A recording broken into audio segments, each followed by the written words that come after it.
Salve omnes! My name is Clara, and I have been translating Epic the Musical into Latin.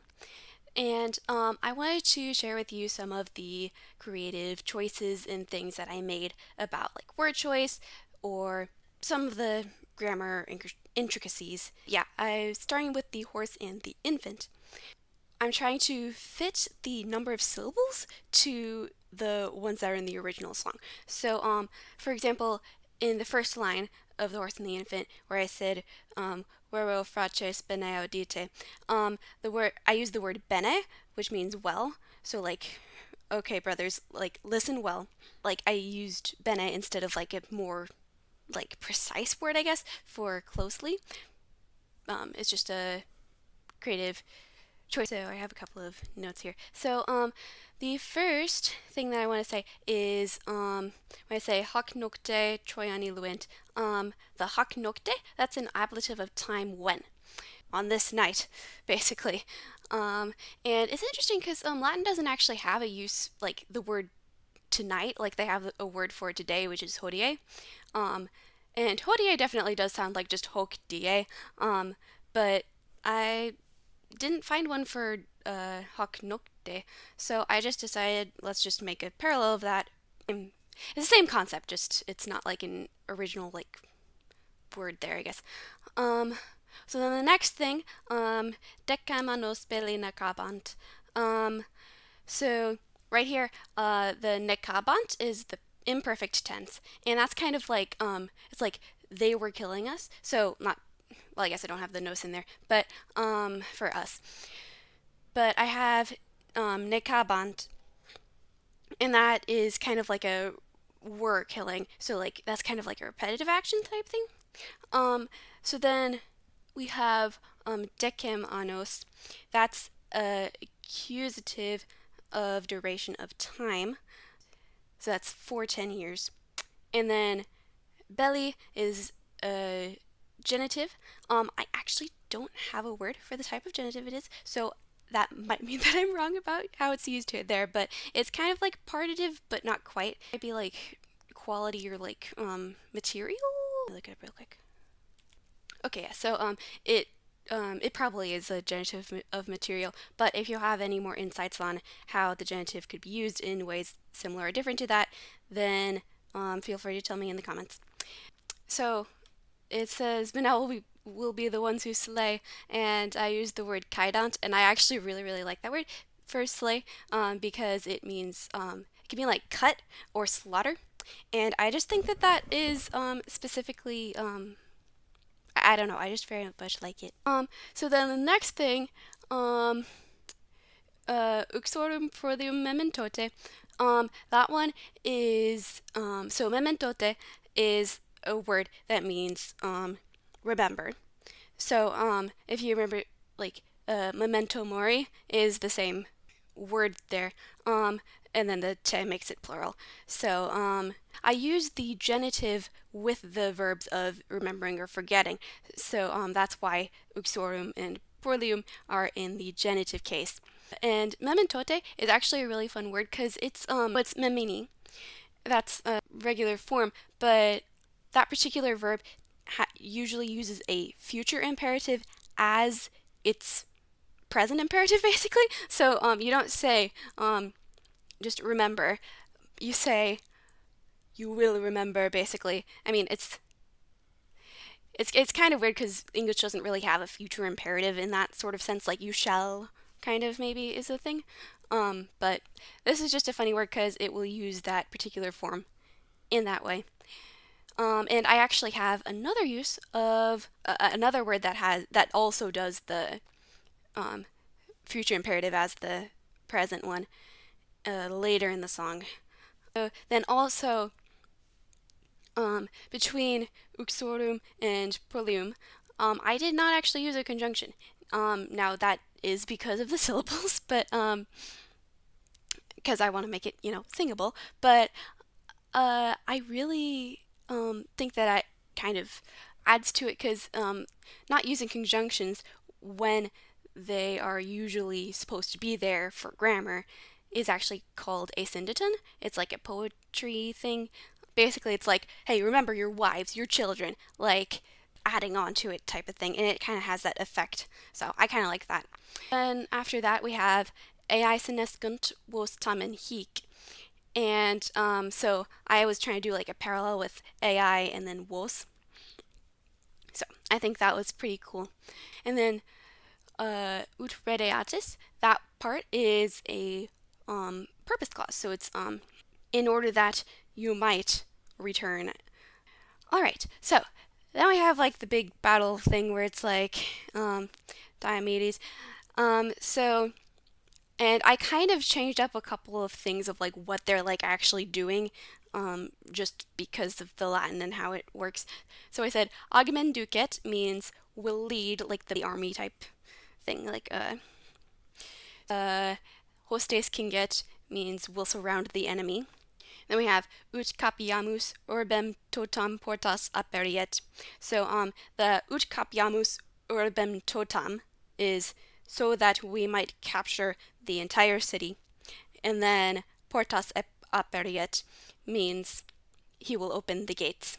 And the ut capiamus urbem totam is a purpose clause again. So then we have insidias incipiet, which means we'll begin the ambush. So this one is actually kind of funny because for the longest time I thought that it meant like Teucer was like doing the ambushing. Like he was just like, oh yeah, I think there needs to be an ambush attack there on the enemy. Yeah, okay, let's do that. And like shoot, like as in carry it out. But I literally only just like after I was like while I was editing, actually, I figured out, oh, it actually means like he's like shooting anybody who tries to ambush them. So yeah, we're just gonna stick with Insidias Incubiet because why not? And then the Lijax consistet will take a stand or position. Then tene helenam tuere. So tene means like hold, and then tuere means protect. So I also don't have a conjunction here, but I liked how tene and tuere are framing helenam in the middle because that's kind of like visually like saying like, yes, this is what he's doing. He's tene helenam tuere. Like, yeah. So then ociscere fratres sectores basically means just take vengeance on the brothers of Hector. And unfortunately, Latin doesn't really do nicknames like Neo, so I just used Neoptoleme because his full name is Neoptolemus.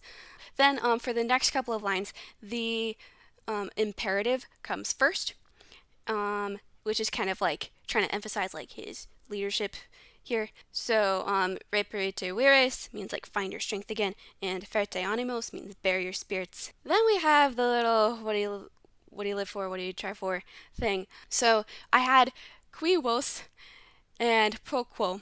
So I originally had used the dative qui for all of them. I was trying to use it as a dative of reference, which works with a lot of words. But the thing is, I realized that with any of the words that mean like fight or anything, basically that can mean like I'm fighting with somebody. So I was like, probably not that one. I shouldn't be using that one. So I decided instead it would probably be best in those cases to just say pro quo. Like I used like vivitis and studatis to mean like live for, and studatis means like be eager for, and those use the dative pretty well. So I was just like, okay, let's just do quivos and then pro quo and then quivos and then pro quo again. So then I will say that it was a challenge saying those lines very, very quickly because, like in English, where you do like what do ya, I don't have a way to do that very well in Latin, because that's not really like a common thing. Then after that we have Penelope et Telemaco. Those are both in the ablative case because they're trying to answer the question pro quo pugnatis. After that, when it's quos vitis and then Odysseus is like Penelope, then that's dative, and then pro quo cirtatis, and then Telemaco, that one's still ablative.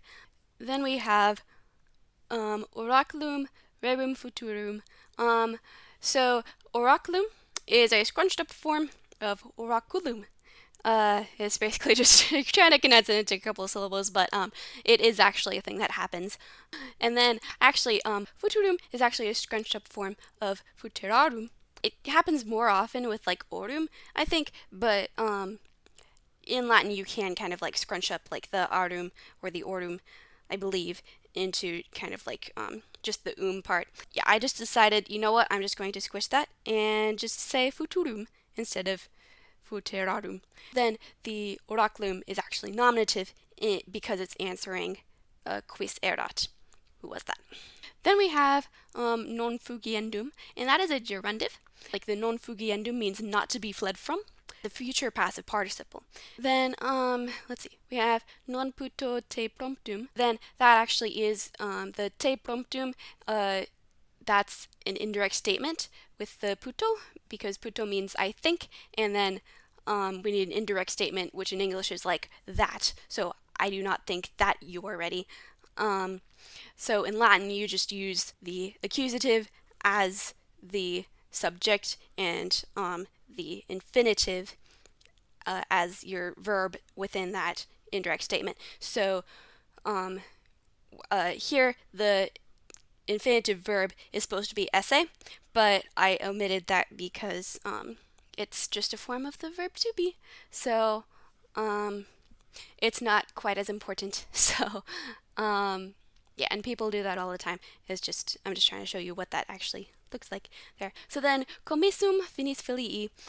So both commissum and finis are in opposition to oraculum. Then actually I find this interesting. Finis filii means the end of a son. So I kind of liked that. Then we have qui non fugiat.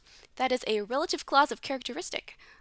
So who is not of the sort to flee, basically. Yeah, and we know that's a relative clause of characteristic rather than just, your regular relative clause because it has a subjunctive verb, fugiat. And after that we have namscio me promptum, and I kind of like how that one is similar to Zeus's line. Then we have est modo infans, modo puer. So infans is actually a really cool etymology. So it does mean infant in Latin. So the word for in Latin means speak. And so the present participle of that is fons, which means speaking. So then if you put the little in, which means like not, in front of that, then you get infans, which means not speaking, which means like a baby because babies don't talk yet. So I don't know, I just thought that was really interesting because you wouldn't think that it's from like a verb that means speak, but it is. So yeah. Then we have quales minae verae ab hoc ad sunt. And the word minae means threats, and it is always plural. So that is just a fun little thing there. Then we have quae non vi tandai sint, and this is another relative clause of characteristic, so which are of the sort to not be avoided. So then we have hic est filius natus Claudo Troio Hectore ipso.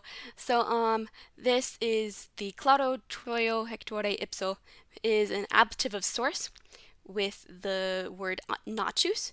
So it literally means born of the famous Trojan Hector himself.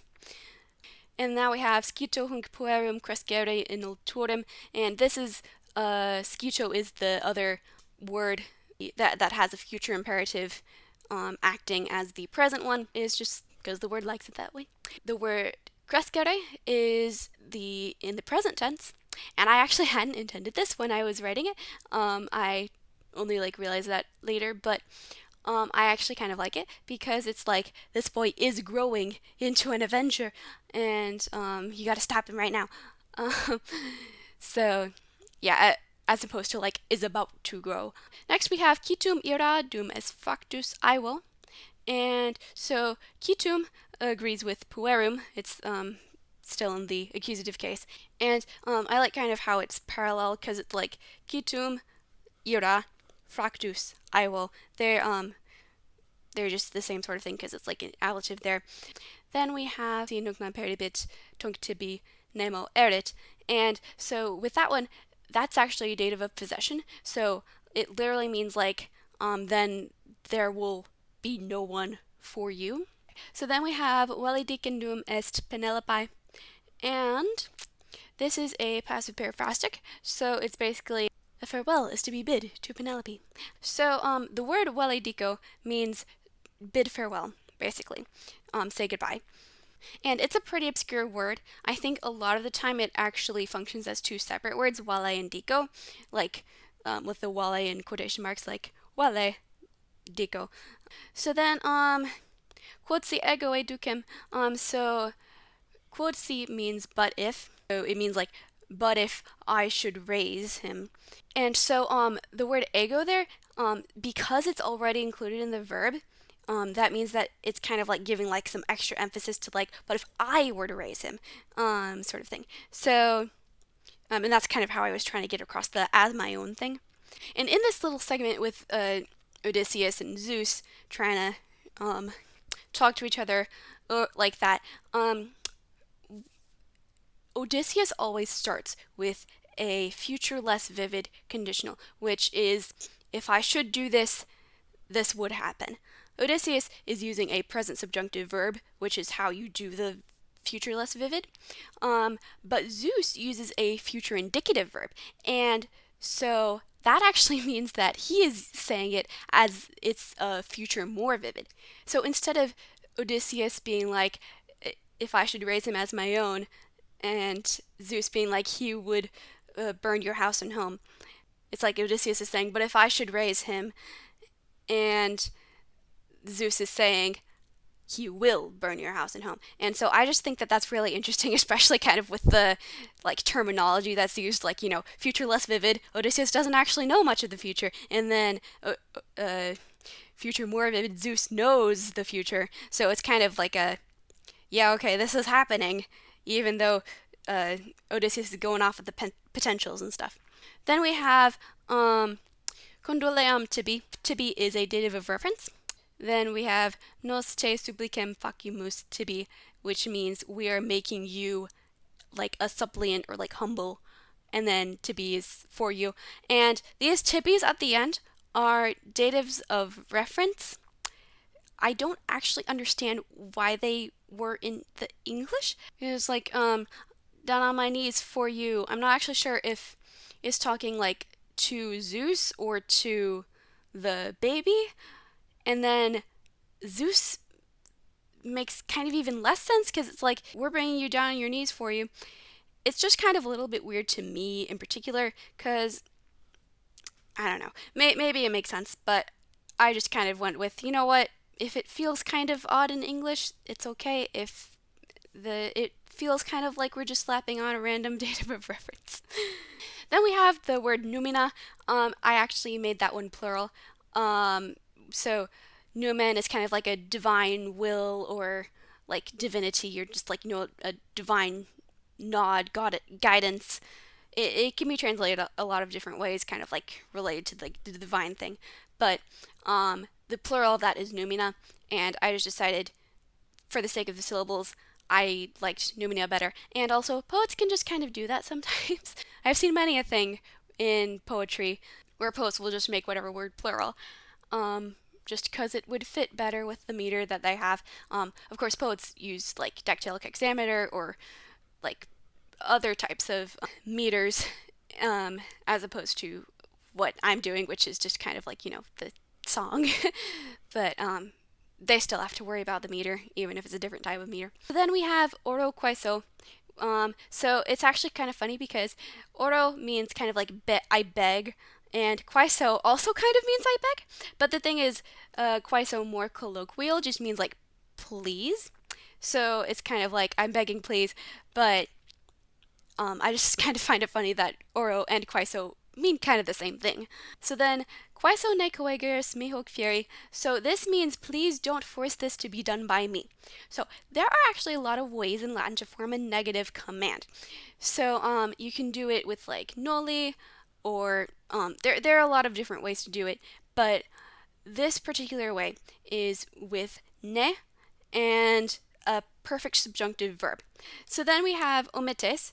I like that word. I think it means let go or pass over. I'd originally used the word omito instead of omito. But omito means like lose, like in a sort of similar way. And that's why I was using it because it's like the blood on your hands is something you won't lose. It's like, well, you would use the word for lose then. But I like omito or omites in this particular context because it means like let go or pass over and just kind of like ignore it. So I don't know. I just think that it fits pretty well here. Like you won't be able to ignore or just be like, about the blood on your hands. You can only choose who's about that line. Solum optabus quius. This is a kind of a weird one because quius is trying to act as like the object, the direct object here, but it's kind of like that of whom because it's just poetry and it's fine if it's not like oh perfect grammar. So that is basically what I have for the horse and the infant.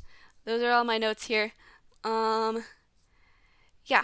So hopefully you enjoyed this. Sorry, I was just rambling a bunch, but I think that it was hopefully interesting. I do plan to translate the whole Epic the Musical thing. So if there's like anything like questions that you have about like the Latin grammar, feel free to talk to me about them.